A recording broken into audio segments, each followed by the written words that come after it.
Shalom Aleichem, everyone. Thanks for the opportunity to share Torah with you today. We're starting Parshat Va'era and Bo. This is the story of the 10 Makos. And I always thought that we don't delve deeply enough on Leil HaSeder into the 10 Makos. These are really an important aspect, as we'll soon see, of the Shibud in Mitzrayim and how the suffering in Mitzrayim for Am Yisrael was. And what do we do during Leil HaSeder? The 10 Makos are just Dam, Tzvardeya, Keinim.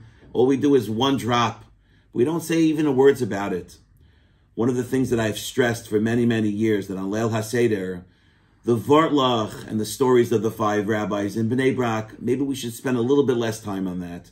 And we should focus on the suffering in Mitzrayim, about how Am Yisrael was taken out so that we don't suffer anymore. The 10 Makos are a fantastic illustration of this. How? So, the 10 Makos were given to Mitzrayim clearly to show that HaKadosh Baruch Hu is the Ribbono Shel Olam, the master of the universe, can do whatever he wants. He patches the Mitzrayim for doing, the Egyptians for doing wrong, of deciding to perpetrate atrocities on Am Yisrael and make Am Yisrael suffer. But why these Makos? Why these specific 10 Makos? And it's fascinating to start thinking about how each of the 10 Makos were a true Midah Keneged Midah against what the Egyptians did to us. And that's why by talking about the Makos on Leil HaSeder, and maybe even by talking about the Makos during Parshat Va'era and Bo, if you talk about the Midah Keneged Midah, how the Mitzrayim were getting exactly what they deserved. So for example, if you take the Makkah of Dam, they made us bleed in our work, and therefore they have blood. They didn't let us drink water when we were working, so therefore their drinking water was polluted now. And you can go through each Makkah, and each Makkah is no longer just about the punishment. Since the punishment fits the crime, each Makkah tells us a specific aspect of the crimes of the Mitzrayim throughout the Shibud in Mitzrayim. I find by going through the Midah Keneged Midah of each Makkah tells us another aspect of the Shibud in Mitzrayim.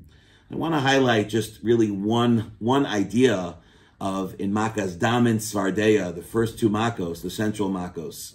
Why were those the 2 Makos?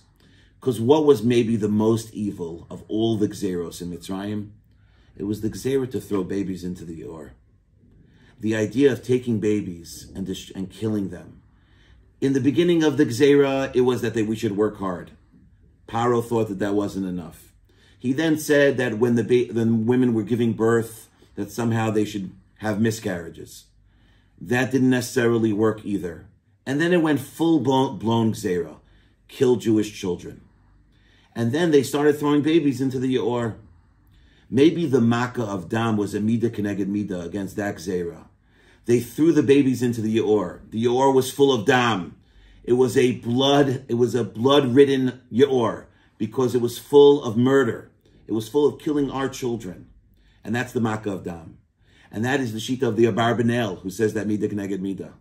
Then you go to the Makkah of Tzvardeya, and I always find this incredibly chilling. The Malbim writes that the Tzvardeya would come out, they would make a lot of noise. The frogs would come out of the Yor. And and the imagery is so scary looking, but that when a baby is born, you see the legs, when you're holding the baby up, the legs are like these tiny little legs. They look like frog legs. That it's almost during the Makkah of Tzvardeya as if the babies were coming out of the Yor. By the way, screaming. The Makkah of Tzvardeya was a tremendous amount of screaming.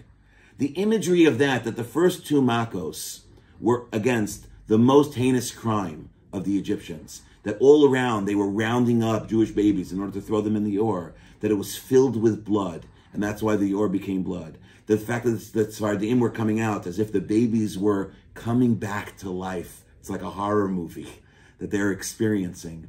That's part of the Midah Keneged Midah here. This is the godless of the Ribbono Shel Olam, and that's what we're supposed to recognize, the Shevach and the godless of the Ribbono Shel Olam, not only helping us, but also showing through Midah Keneged Midah that everyone gets what they deserve. That all of our enemies should befall, all of our enemies should suffer mamish Midah Keneged Midah, and Am Yisrael should have a salvation forever and ever.